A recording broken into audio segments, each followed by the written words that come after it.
terrible la intoxicación y la adulteración del Tribunal Constitucional, del Banco de España y de Televisión. El silencio o la parálisis también, es decir, en que está sometida la izquierda. O sea, no es que ya sea un problema de que un señor muy malo se ha hecho con el poder y lo defiende a toda costa, no. Es que hay toda una corriente de pensamiento que ha dimitido. ¿Cuándo vamos a empezar a decir abiertamente? Mira, voy a empezar a decir yo, los sindicatos y patronales en este país solo sirven para levantar la pasta pública. Buenos días, buenas tardes o buenas noches. Gracias por acompañarnos, gracias por sintonizar La Plaza, como todos ustedes saben, el espacio que produce el Grupo Economía Digital y sus diferentes publicaciones.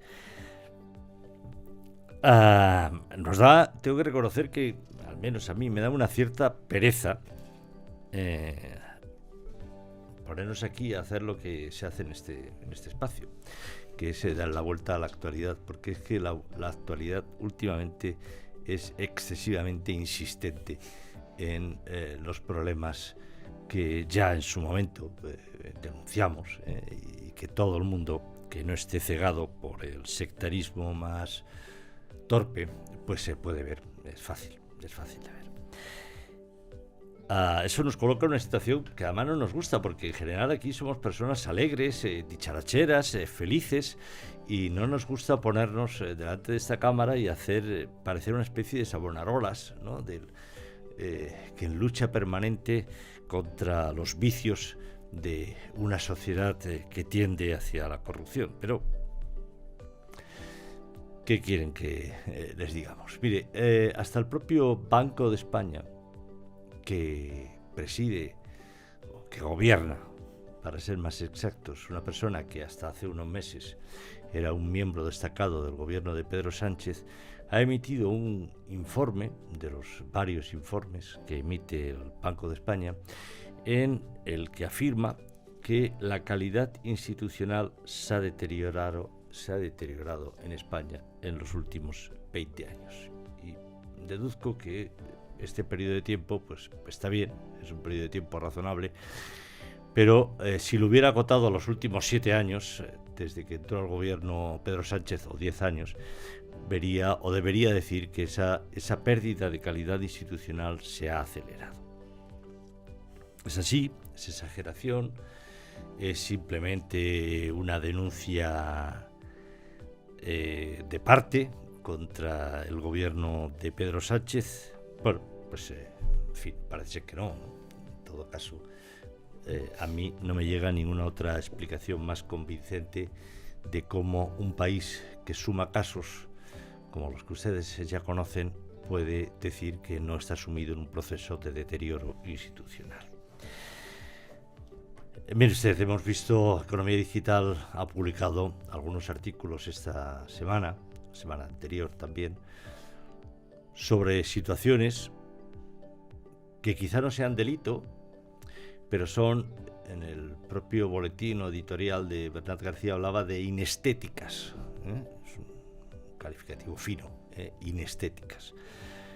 Bueno, probablemente sean situaciones que no deberían producirse, que alguien con los límites morales muy estrictos o muy sensible, muy honesto, no debería dar pie a que se produjera. Estamos asistiendo en algunas empresas del IBEX a actuaciones difícilmente entendibles. El caso Indra, por ejemplo, con la compra de una de las empresas vinculadas al actual presidente de Indra o a su hermano, es igual.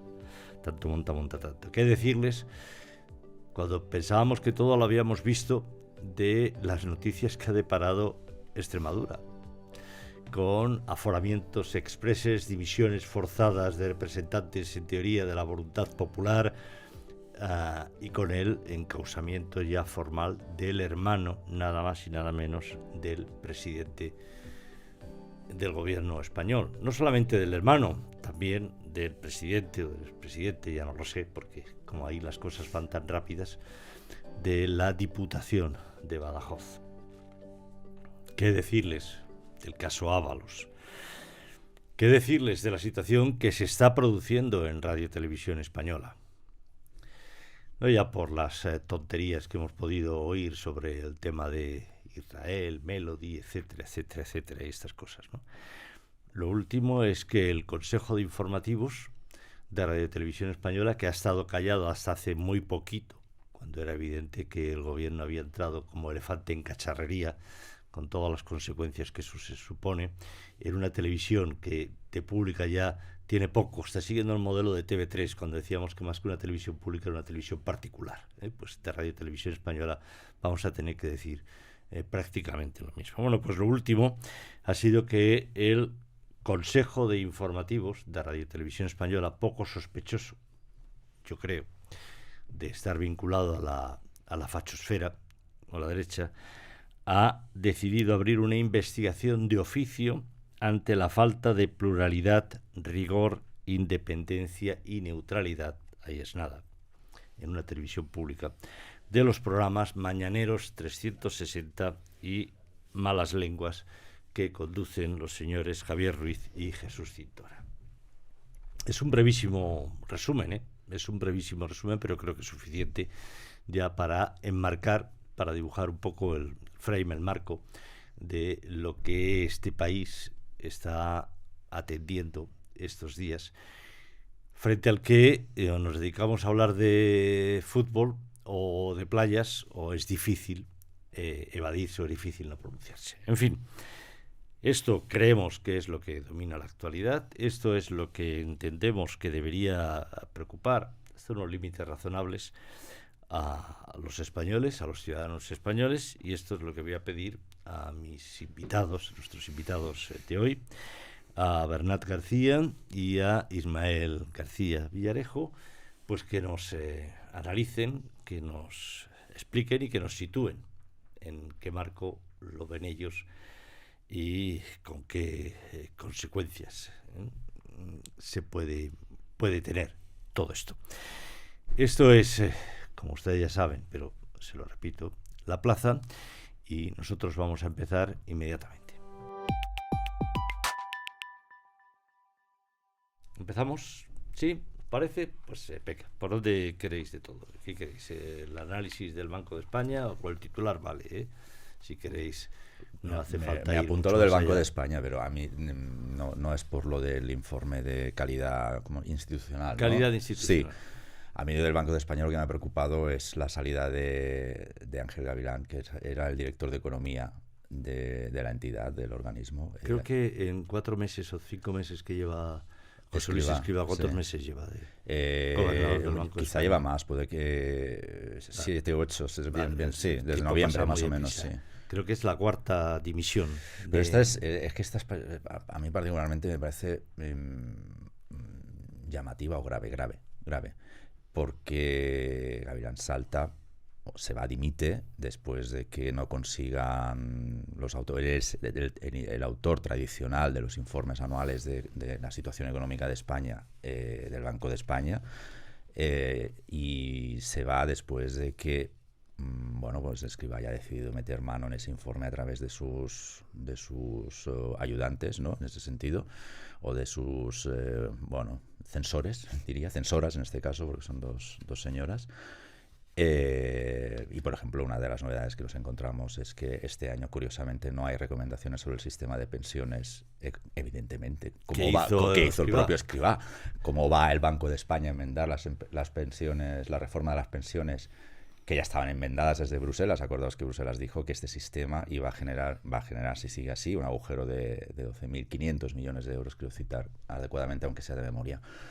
Entonces, curiosamente, es el primer informe en años, al menos yo no soy consciente de haber leído nunca un informe del Banco de España de estas características anuales en las que no haya una recomendación sobre las pensiones, porque el Banco de España una de sus misiones es pues hacer un poquito de pepito grillo. Oiga, que ustedes por aquí pues van bien, van mal, o podrían hacerlo así, o podrían hacerlo así, las tendencias son así, o sea. No hay 0 recomendaciones. El sistema de pensiones del gobernador que generó el gobernador cuando era ministro, pues está perfecto. No hay avisos tampoco, no hay ningún aviso sobre el estado económico de España. Como tenemos un PIB muy potente, Claro, pero hay unas debilidades debajo de esa cifra de la casilla alta, y unas debilidades muy, muy fuertes, las hemos discutido muchas veces aquí, pues por ejemplo en asuntos de productividad y demás, ¿no? O sea, eso yo lo añadiría a la lista porque me parece es que vamos a acabar con el Banco de España como con el CIS de Tezanos. Venga, Bernat. Bueno, el Banco de España es un problema que se veía venir, ¿no? Desde que se nombró a Escrivá de gobernador, porque efectivamente la independencia del gobernador estaba en entredicho, y ya queda demostrada que no la tiene, tanto por que es una persona interpuesta por Sánchez de forma ruidosa y torpe, como porque fue un nombramiento que acarreó mucha polémica ya entonces, y Sánchez solo hace estas cosas pensando en su propio beneficio y en la forma en la que puede adulterar e intoxicar las distintas instituciones del Estado en su beneficio. Y además, aparte de las intenciones y los intereses de Sánchez, se juntan los intereses de Escrivá, que es una persona harto soberbia y ególatra. No va a permitir que la institución que preside o que gobierna critique ni a Sánchez ni a su trabajo, ¿no? Entonces, el problema del Banco de España es que la parte macroeconómica empieza ya a desmoronarse, la parte de estudio de trabajos del observatorio macroeconómico, de la fiscalización macroeconómica, empieza a desmoronarse. Es una parte que Escrivá cuenta en que puede cargársela y destrozarla sin ningún tipo de problema, porque no le afecta al Banco Europeo. El Banco Central Europeo solo pondría un poco la alerta si se tocara o afectar la parte de supervisión bancaria. Entonces, bueno, ahí mantendrán un poco las formas, pero la otra parte, la parte de políticas económicas, pues ha empezado ya a destrozarlo, y una salida tan ruidosa como la del director general de Economía, que ha reconocido que se va por la torticera utilización y trituración del informe en beneficio propio del gobernador, ¿no? Ese es uno. Televisión Española es otro. Hay que sumarle al caso del Tribunal Constitucional, donde Conde Pumpido no tiene ningún tipo de decoro a la hora de asumir posibles debates sobre la amnistía que están ahí. Se ha reclamado que se espere al veredicto, digamos, del Tribunal Europeo, de la Justicia Europea, antes de que resuelva el Constitucional si tiene competencias o no, puede llevar a cabo una aprobación de la amnistía, o validar constitucionalmente la amnistía. Se le ha pedido, espérate hasta que decida el Tribunal Europeo, y es algo que solo pararía alguien que tiene intereses espurios, ¿no? O sea, que mal hay en esperar a una resolución judicial superior a que aporte su conocimiento si no te afecta, a no ser que estés trabajando para otra persona, en este caso también para Sánchez y sus intereses políticos, ¿no? Terrible la intoxicación y la adulteración del Tribunal Constitucional, del Banco de España y de Televisión Española, por supuesto. Y es un poco lo que son. Yo me gustaría pensar que son los últimos estertores de los tics autoritarios, estos de un gobierno que no tiene mayoría absoluta, porque todo esto está llevando a cabo estas políticas porque es incapaz de sacar adelante ni una sola ley, ¿no? Le ha costado Dios y ayuda a aprobar una política arancelaria, una política contra los aranceles de Trump, pero aquí está la ley de vivienda, están los presupuestos, están lo de la reducción de jornada, todo, cantos al viento, y que no cuentan con ningún tipo de mayoría, ¿no? Las elecciones, el nuevo ciclo electoral se va acercando, ya vamos a cruzar ahora ya la mitad, vamos a pasar por el ecuador de la legislatura, desde las municipales y autonómicas. Ya queda menos tiempo ahora para las próximas autonómicas y locales que lo que quedaba, que cuando se celebraron, ¿no? ¿Eso qué significa? Que las elecciones se van acercando y que cada vez va a ser más difícil crear mayorías, porque cada uno va a empezar a barrer para su casa. Hay unas primeras elecciones, si no se adelantan, si no se produce ninguna sorpresa, son el primer trimestre del 26 en Castilla y León. Después inmediatamente vienen las elecciones andaluzas. Castilla y León no, pero las andaluzas sí son un importante termómetro, puede ser, de en qué situación se está recibiendo al PSOE el electorado, entre otras cosas porque está María Jesús Montero como candidata en Andalucía, ¿no? Es que hemos dicho aquí muchas veces que es que no deberíamos normalizar lo que no es normal. Que se nombre gobernador del Banco de España, y no voy a insistir mucho más en esto porque es obvio, a una persona que acaba de dejar 15 días antes o un mes antes, no sé si llegó a pasar ese tiempo. No, que va, o sea... No llegó, saltó directamente de un sitio a otro. Pasó de un lado al otro, es como Cuando Dolores Delgado del Banco de de ministra de España, Justicia, fiscal cuando general. una de las competencias del Banco de España es opinar sobre la política económica del gobierno, es absurdo. Pero, y es absurdo, sea usted socialista, sea nacionalista, sea independentista o sea del Atlético de Madrid. Es absurdo. Una de dos. O por ley le quitamos al Banco de España las competencias para informar sobre la política económica del gobierno, o no podemos poner una persona que ha diseñado y ha sido protagonista de la política económica del gobierno. Y eso lo tienen que entender, digo, sea de derechas, fascista, tercermundista, alterista o socialista. Lo tienen que entender. O sea, esto no puede ser, esto no se puede justificar. Y tenemos que poner pie en pared contra estas cosas. Porque si no nos cargamos la democracia, si no hay contrapeso de poderes, si todo emana del mismo señor o señores o quien sea, nos estamos cargando la democracia. La democracia son contrapoderes. Y tenemos que frenarlo. El caso de la televisión española es muy grave. El caso de la televisión española es muy grave. Porque se está yendo donde nunca hasta ahora habíamos llegado. Nunca hasta ahora se había dado esa situación. Y es que además parece que solamente falta que alertes sobre, oye, ojo que esto no es normal, ojo que esto en un sistema democrático no está bien visto, para que lo hagan. O sea, yo creo que es como si Sánchez en este momento se estuviera ya apostando, es decir, a ver, os voy a demostrar que puedo hacer todo lo que me dé la gana. Y lo que me dé la gana, no para gobernar mejor o peor, sino para mantener mi poder. Ha habido un caso, yo no he podido confirmar, no soy un especialista ni en interior ni en un montón de cosas, pero parece ser que el comisario que puso en marcha la investigación sobre Nacho Cano y el supuesto tráfico de estudiantes mexicanos o explotación laboral de estudiantes mexicanos, que ha quedado en nada. No ha habido ninguna fiscalía ni nada que haya dicho que este señor explotaba a estudiantes mexicanos. Ese comisario que se equivocó, no digo si es bueno o es malo, pero que se equivocó palmariamente en ese caso, pues es que aún caliente el cierre del expediente a Nacho Cano, ha sido elegido o nombrado jefe de la Comisaría Central de Madrid o no sé qué historias. Oiga... Es este gobierno, si ves a alguien, algún cargo, no en este gobierno, sino en el sector público, privado, donde quieras, ves a alguien que se está excediendo en sus labores y que está actuando presuntamente mal para favorecer políticamente al gobierno y al presidente del gobierno, no te equivocarás si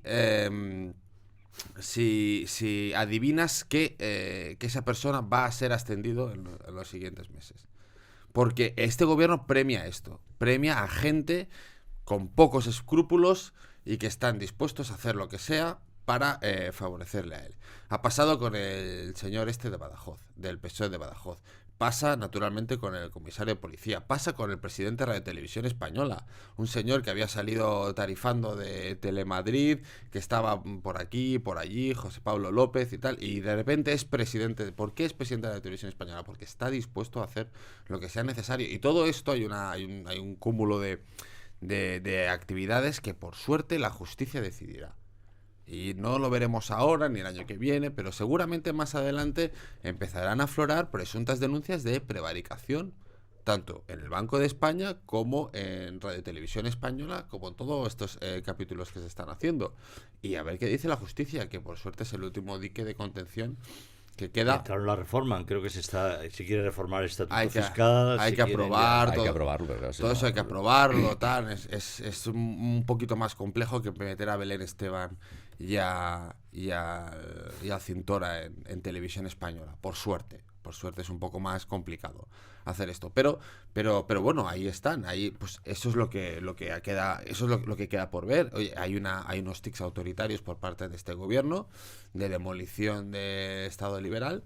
Y hay que ver si tiene una mayoría parlamentaria para ello. Pues habrá que ver si Junts apoya esto, si el PNV apoya esto, si todos los partidos apoyan esto. Bueno, es la gran duda. Pero fíjate, hay un caso, te lo digo, recordaba... De momento no lo están haciendo, no porque hay una paralización de la ley Begoña esta que publicaron.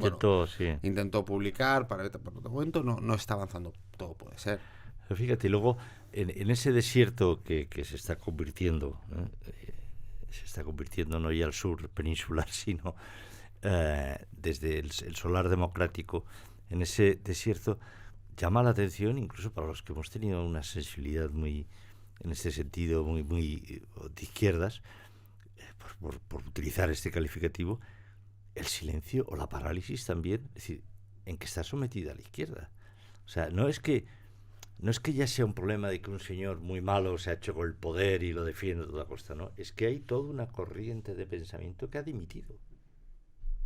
Tristísimamente. Y se quedan en consignas flojas, pero superficiales. Pero estaba pensando, por ejemplo, el caso de Indra. Ya.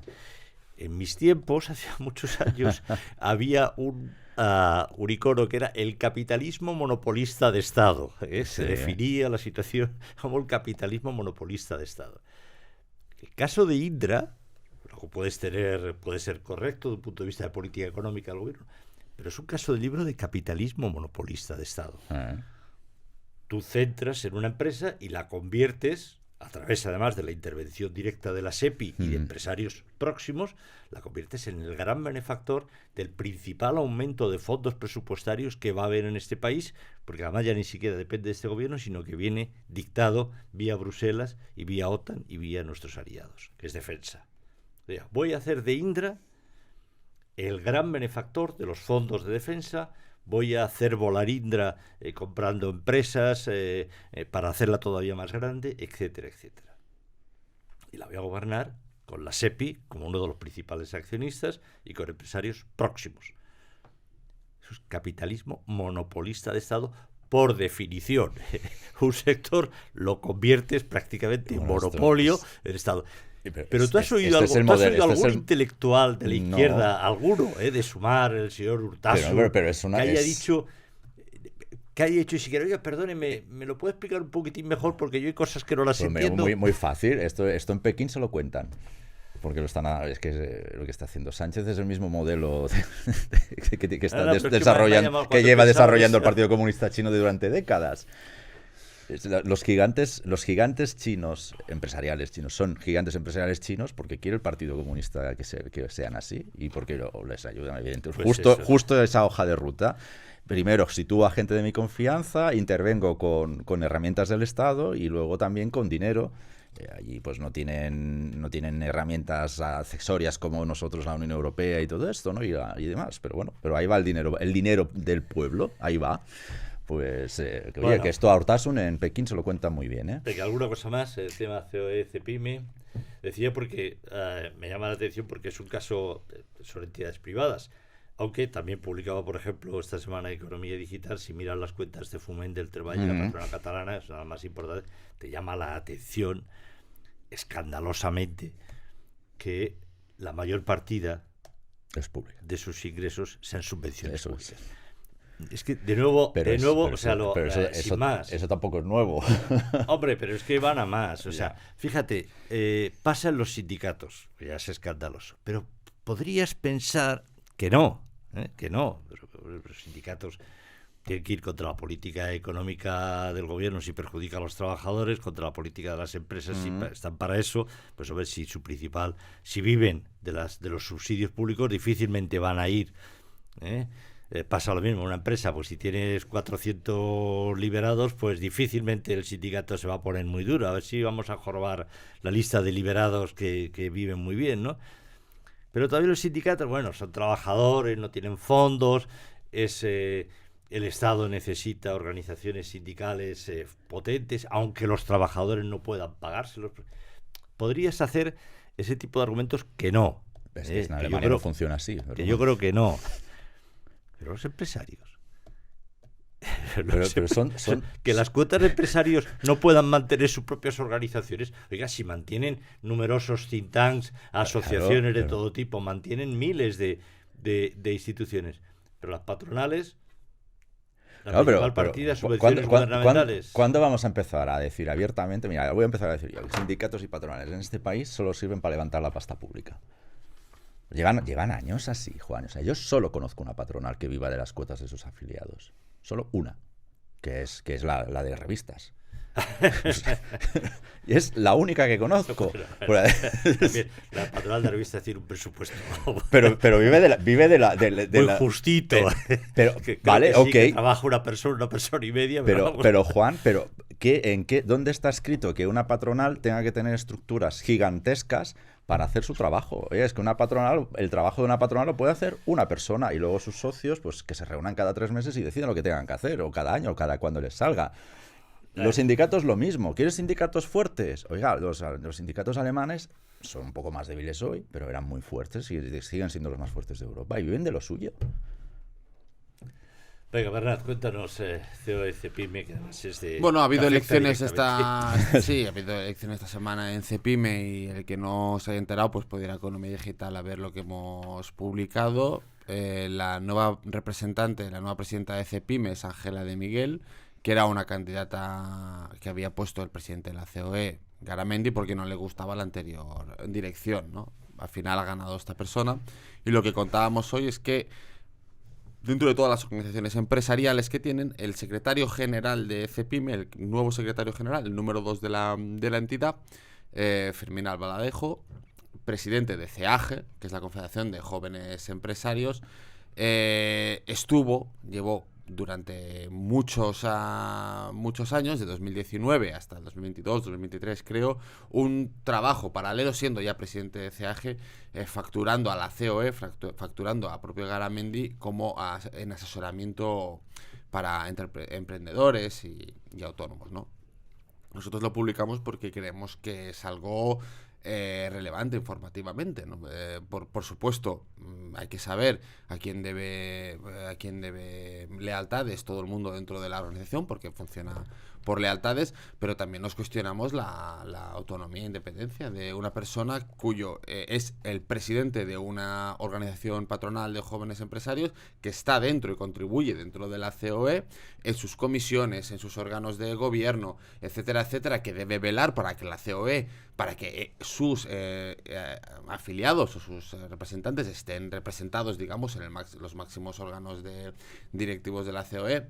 No puede ser que esta persona, a nuestro entender, esté cobrando 3.000 euros al mes al presidente de la organización por asesorarle empresas. Si yo fuera un representado, fuera un afiliado de CEAGE, diría, pero usted va a decirle a Garamendi que no defiende suficiente a los jóvenes empresarios cuando vaya a ver a la ministra tal, pero usted es la persona que va a hacer eso, porque usted cuando está presidiendo la comisión de emprendeduría o lo que sea que está presidiendo institucionalmente, usted va a apretar a Garamendi y al secretario general de COE para que vayan por aquí cuando usted hace negocios con ellos y está cobrando de esta gente nada más y nada menos que 3.000 euros al mes, que es un sueldo bastante interesante para un español medio, a través siendo autónomo. Entonces nosotros consideramos que no. Entonces hay esta serie de prácticas, serie de políticas muy extendidas dentro de la COE, dentro del ámbito patronal. Nosotros consideramos que es denunciable, por eso lo explicamos. Y lo que debe estar claro es eso. En los órganos de representación, una cosa es una empresa privada donde cada uno puede hacer lo que quiera, pero la patronal es un órgano de representación institucional que tiene mucho poder para el conjunto de los españoles, porque por ser patronal precisamente tiene una parte del pastel en la negociación colectiva, en el diálogo social, donde se pactan las reducciones de jornada, las subidas del SMI, las reformas laborales, los despidos, las pensiones, etcétera, etcétera, donde las patronales están ahí por designación del gobierno, es decir, por designación de todos los españoles.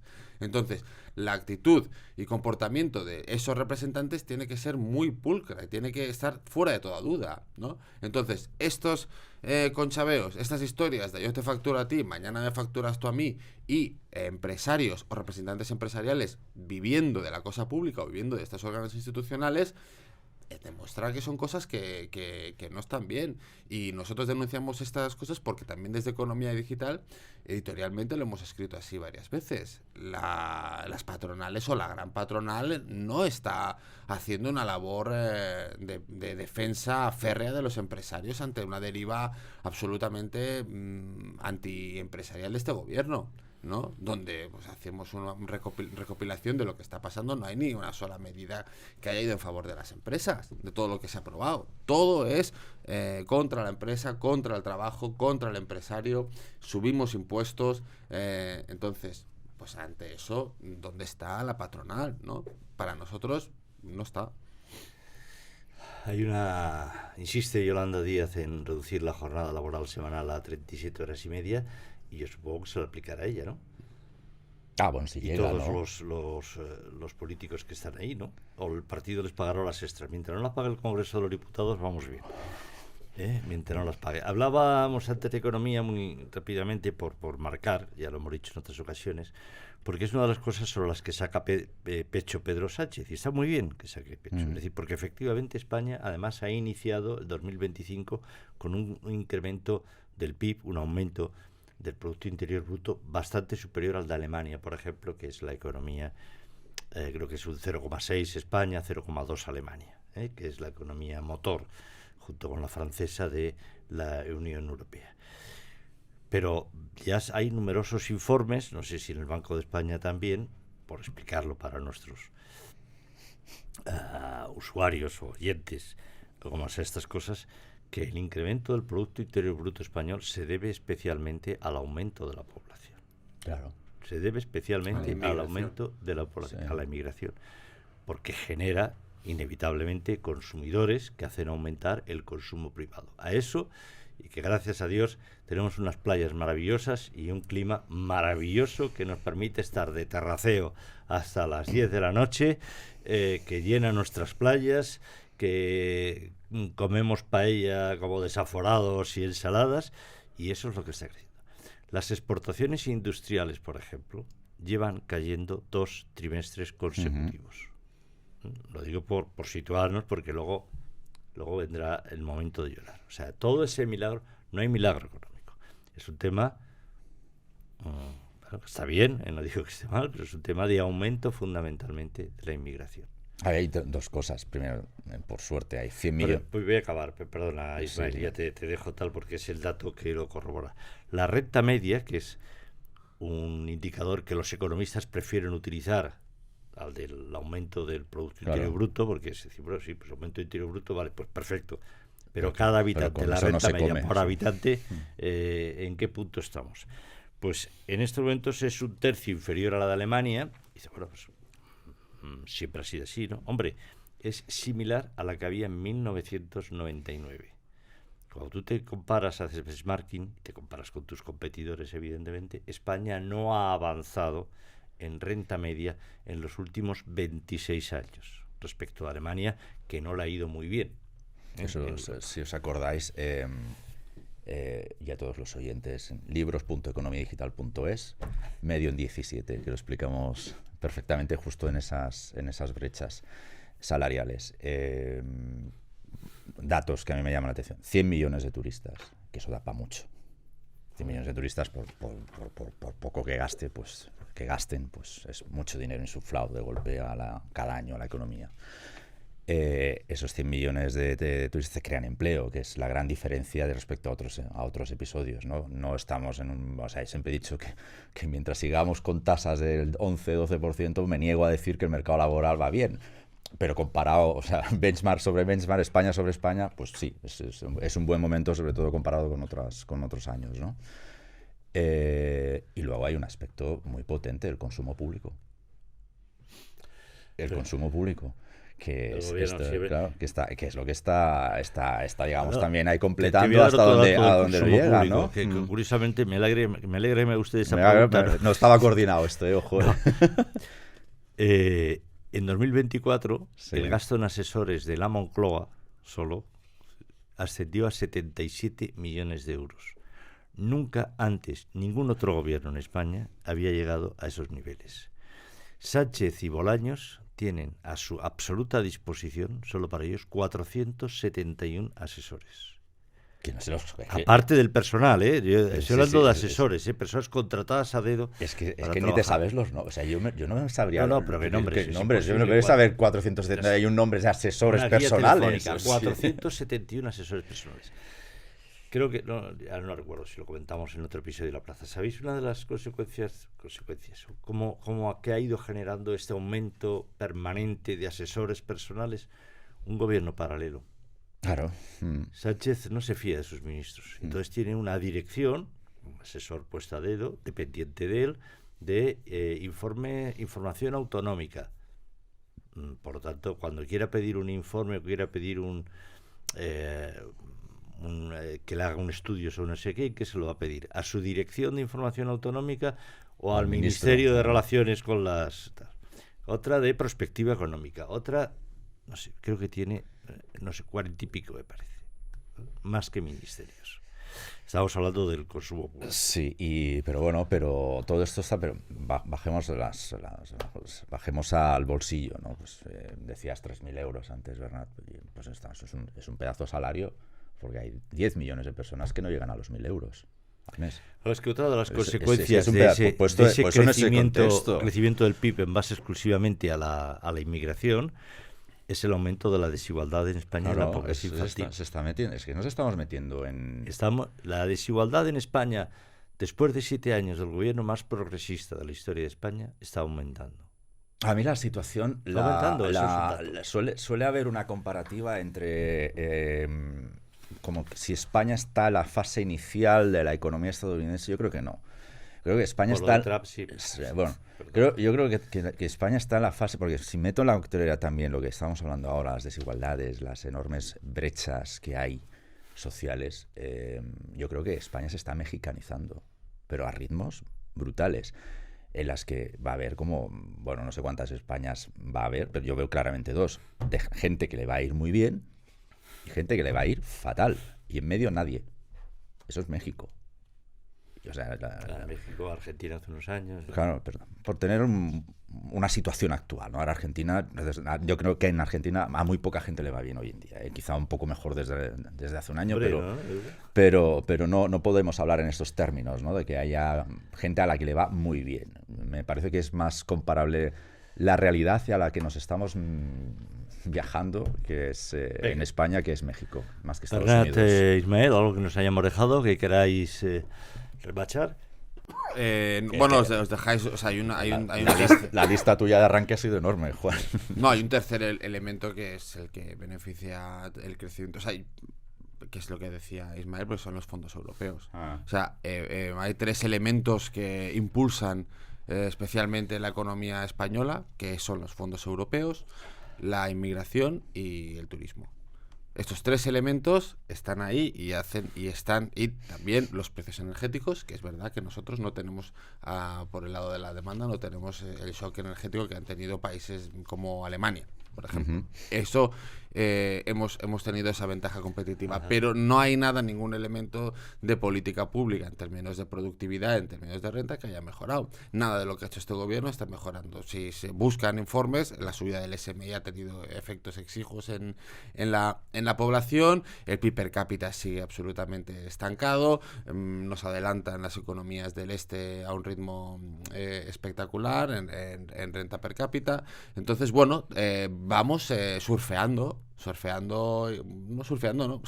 una ola externa que está muy bien, que es el turismo, que no hace falta o no hemos innovado en absolutamente nada, los fondos europeos y una entrada de inmigración, pero todo eso hay que gestionarlo, ¿no? Y hay que redirigirlo hacia un modelo económico que no hay, pero por el simple hecho de que no hay presupuestos. Pues justo ahí va a ir, si no hay ni presupuestos. Que podemos hacer esto, pero bueno, el gasto público. Se publicaba que esta mañana que el 25% del gasto de los fondos europeos es gasto corriente. Es gasto no productivo. Gasto que va pues nada, de bolsillico en bolsillico, sin crear nada. Pues miramos el stock de capital o las infraestructuras de este país tecnológico, pues están igual que estaban hace 5 o 10 años. no hay ninguna diferencia. Nos posicionamos esto competitivamente, nos está ayudando alguna ventaja competitiva, ninguna, no está apareciendo nada, ¿no? Entonces a mí el aumento de los salarios en puestos de profesiones liberales es patético, ¿no? Patético, ¿y eso por qué? Porque no compensa, porque la tributación sobre los salarios es altísima, no hay margen para el crecimiento empresarial, entonces todo esto pues terminará pasando factura. Pues hasta aquí hemos llegado. Gracias a Ismael García Villarejo, gracias a Bernat García Girona, gracias por supuesto a César Pérez y a Gina Neira, y gracias por supuestísimo y antes que nada a todos ustedes. Les esperamos aquí en la plaza. Hasta pronto.